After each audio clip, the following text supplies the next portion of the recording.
Okay, I would like to get to know each of you and to get to give you the chance to introduce yourself all. Today's our first session for a whole 5 session course. I've been an academic coordinator for the past 2 years. I'm managing curriculum. I'm developing the process of teachers' work. I'm leading the home teachers and the special subject teachers. Okay, so you're actually you have enough experience like self experience. You're self taught, and you're digging your way out as a teacher. But you started like working with like privately with teens and young kids, right? I'm thinking of TIFO, Mhm. something like that. I don't know. It's not clear as now. But as a worker in a school, I don't like that because I don't like to wake up early. That's all. Okay, a very good reason. Okay, anyone else wants to introduce themselves? Okay, let me tell you about the titles of the upcoming sessions, including this one. Um, Maybe lesson planning is such a challenging or can be a challenging task for teachers, and how to draft this into a template or into like even if you wrote this down in a notebook, how to do it and what are the steps. And we will discover now what are the content of today's session. The second session will be we will be targeting different classroom management strategies. The last session we will target the AI in teaching and assessment, how to make use of AI in teaching and assessments. No, from 7 years, I promoted to be an HOD for the mathematics department and still a teacher. Excellent. Excellent. Very long years of experience. Huda, why are you interested in taking this course? Gamification in teaching. Okay, I just sent a link now, Huda, so anyone can add the other topics of, if you still have another topic in mind you think can be added to the list. Okay, may I know from you, even in the chat, what subjects you're teaching? Anyone here worked in a new school before and Yes, didn't I find see. any previous lesson plan? Yes. So basically, when you do your work, it is beneficial for you and for people who will be following you. If you are absent one day and you need somebody to substitute you, exactly, Huda. We need to know the approach that we will be using. Okay, my question for you now. An experience, I've been a homeroom teacher and I also taught math. How is it connected to Yes. real life? Yes, this is a really very good point, Huda, because it's really important when you design your lesson is to connect it to a real life situation or to a real life example. One of my classes, يعني from a while, Mhm. I was teaching the students how to get the circumference of the circle in the shape of circle, and I Mhm. need to cover it with a glass. Let's start with the component of an effective lesson plan. What is that involves students in the learning process? How are you involving your students in what you're doing? Planning, like put it into a specific criteria into your lesson in the part of the student centered. In this part, students will be doing this exactly. Okay, I will rephrase what Ms. Yasmin just said. The formative assessment. So you're basically testing your own teaching when you do formative assessment. When you're asking students questions, when you give them exit tickets, you're testing whether or not exactly and evaluating students without grades. It can be with grades, by the way. It's not like necessarily to be without grades. Yet you are doing it to test the ongoing process of the lesson or the unit. The summative assessment, like Ms. Hura said, by the end of a whole part, and it's mainly, I agree, Pavira, that it's not really easy to involve activities in like literature or reading lesson, but I hope by the end of this session, we will learn how to think, not enter a session, and please don't, without knowing addressed from the school you're working at. So if you're working in an American school, American international school, you'll be working with Common Core standards objectives, which are like a basic set of objectives that you're applying. If you're working in the British system, you also have set of objectives and so on. Putting the part that you're elaborating your objective, you need to put direct instructions. You need to place the lesson plan. Do not put much things that will be hard to apply. Yet, my advice is be over prepared. So are you giving feedback throughout your lesson or not? Are you evaluating understanding in your lesson or not? So far, do you have any question for the latest slides? What are the resources that you might need? The example that Huda just said about measuring the surface of the table to put glass on, the execution of the plan. Now you're working with the throughout the plan, and you need to be flexible. Maximum, more time, like 20 minutes or something. Are you telling them, no, the lesson plan said it's 10 minutes and I need to follow the lesson plan? To plan for each lesson, daily plan, weekly plan, lesson plan. Yes, exactly. For me, this is a mistake I've been doing when I started working. When I'm planning a lesson, I always tend to put a discussion part in my it comes spontaneously. I like to involve students in the lesson and ask them questions and so on, and put a sufficient amount of time listening to their ideas and to their thoughts. Yet, because they are very valuable, by the way, like in the IB system, students' ideas and students' thoughts in any discussion, you need to put them into consideration because they will maybe. And discussion is one of students' work. It's something that is an outcome from them. So would you give me an... First of all, we can do that like group on Facebook or something like that. I have another way. They can we can arrange a time like 5 minutes or 10 minutes. Everyone can type in a paper what they want in this session, what they like, what they want. Yes, Google Forms is also are also a way of documenting students' ideas. But I'm just wondering, what if we're in the classroom in a physical presence of students? What are the ways that we can involve or document students' ideas? Yes, we can divide them into groups. Then Huda is saying we can divide them into groups. Then each group write in a paper. Yes, copybooks. Make a chart, Muhammad Abdo, make a chart and let students take their opinions on this chart. Yes, exactly, Muhammad. And even in the upper grades also they can stick it in, put it in a sticky notes and put it on a chart through an electronic methods. If your school is using technology, like in the school I'm working on. Okay, now I'll show you a template, a lesson plan template, a basic one. I will not go much through it, but I'll just point out the things that we have just said. I'll actually not pointing it out. I would like you to point it out. The objective of this, the part, I know it's like titled, but tell me like what is the objective of so the introduction, we will have like 10 minutes for the introduction, for the warm-up. First of all, the materials are placed in a specific and like observed. This is, I think, called the prior knowledge, the KWL Excellent. strategy. You're starting checking what the students know previously from other years or from other units, what they originally know about your topic. Why is testing the prior knowledge, or why is knowing what your students know ahead is important? Yusra, you wanted to say something, right? Then the demonstration part, 10 minutes. Okay, modeling water cycle.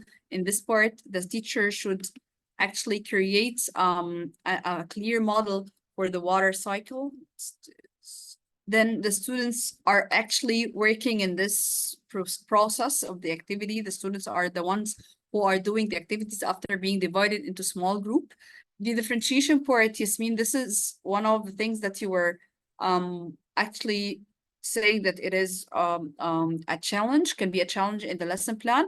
Here, in reading, a basic reading introduction, discussing the elements of the poem, introducing.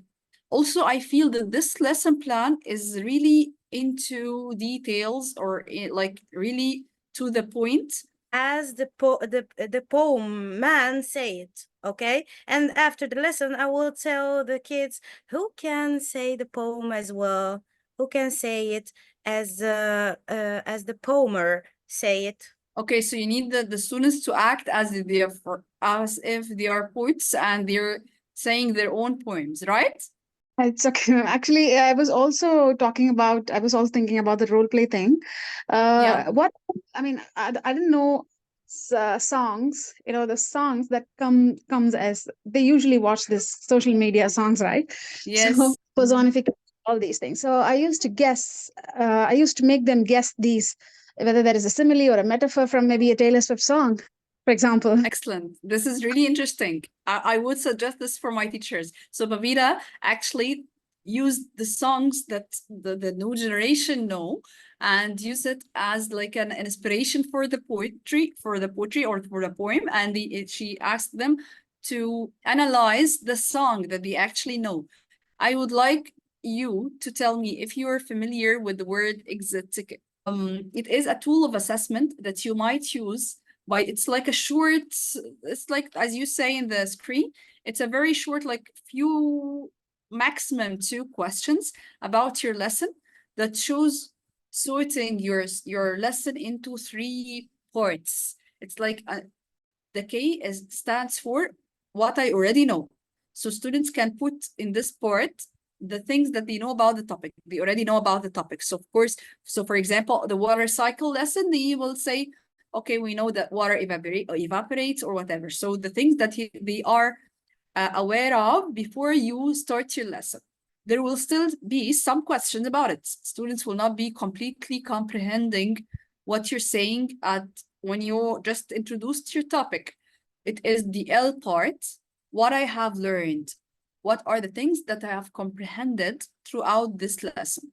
And this part, they need also to look at their questions, the thing that they filled at the middle of the chart, to check whether or not their questions have been answered from the lesson. So the KWL chart is actually a way of, it is an activity that I really like to have. I actually ask my teachers, the teachers in my team, to use it throughout the units. So like for a phase of 6 weeks, to know the philosophy or what are the things that scientists or philosopher did to give us more approach in this thing. Activate, acquire, and apply. The aim, as we said in the beginning, your lesson plan has to have an objective, has to have a goal. So this goal, setting a clear goal or a clear learning objective, is crucial before you start your lesson to your students. So to acquire, you need to introduce the new content to your students. You need to give your student the opportunity to acquire and understand the knowledge or the skill you're doing. So you need to have plenty of strategies. You need to have your mind, the whole thing once. You need to break it down into small things. Okay, application task can include projects, simulation, even discussions is an application for the context that you gave. The 4 things, the 4 approaches you need to include in your planning. So what is the best, the highest level of acquiring the knowledge is to create it. I will write it down for you, but I need you to create a lesson plan or to do a lesson plan using these steps of the triangle. First, when they apply this information in a model of the water cycle, they are in the 3rd stage and read the information with having their own opinion. This is evaluating. We're approaching the highest level. This is, you will put this in front of you, and you will know that not all of your students will reach all of these levels. You will put some students in the phase of just understanding. You will put some students in the creating part. Some of your students will be able to apply, but not to create. So this is a tool of differentiation inside your lesson plan. But my advice to you, when you are not putting such approaches in your mind while you plan, you will never be able to acquire it while you teach inside the lesson. Using Bloom's taxonomy makes your outcomes, makes your goals measurable. So it gives you a way of testing whether or not this goal was acquired. So, for example, here, questions that require students to compare, discuss, will help them in their projects, in the comprehension of the projects. So the importance of using such tool in your planning, it will give you the way of assessment. So please remember this part, because when we reach the session of assessments, we will return back to the Bloom's taxonomy to check how we are assessing our students, in what way, how we use or when to use the formative and when to use the summative, and how to differentiate in assessments. Okay, these are also ways of using the verbs while planning, the verbs of Bloom's taxonomy in questions. Clear, to use descriptive and figurative language to describe a jungle scene. Very clear, very precise. Suggest a lesson that you would like to give to your students, and tell me how will you be applying it, giving the knowledge that you just acquired. Like, what is an activity that you might create to a lesson that you have? How would you apply it? Tell me an objective. Yes, an objective, and tell me briefly how would you elaborate it, or what would you include in your lesson plan for it? Vertically and horizontally. Okay. And find the shape that's gonna be when you cut this shape vertically or horizontally. I asked the student to bring papers and do the 3D shape, for example, cone. Excellent. So basically, Yasmin, allow me to interrupt you for a second. So in your lesson plan, you need to include in your materials that you will Yes, need sure. colored paper, for example. The conclusion of this, what happened when I cut the shape vertically, what happened? Okay. We acquire, like, we are done with the things that we need to cover today. I'm really interested in what you said. Your opinion really matters. All of the things that you have shared in this session were really amazing. For us, starting from next time, for example, to share the learning strategies that we think are the most effective to be used in an actual classroom, because I think it is very beneficial for us to make the very good use of having so many experienced teachers around, and ask them, because it may add ideas for us, all of us, to use different strategies that we actually weren't aware of. This is great. Something I would really, please help us doing this from next time. I will start by you, because you seem you have a lot of ideas. This course, the objective of this course, aside of exposing educators to different important points, or like priorities of being a good teacher, aside of this, we're all here to share experiences. I'd like to hear from all of you, from each of you, and I set for it a proper amount of time. I really need it. Thank you all for having me today. Thank you all for your interactive ideas. I really enjoyed this session. Looking forward for the next session, and I'll be sending all of the things that we have done today, the material that we have done today, and waiting for your feedback and your questions and your ideas and your suggestions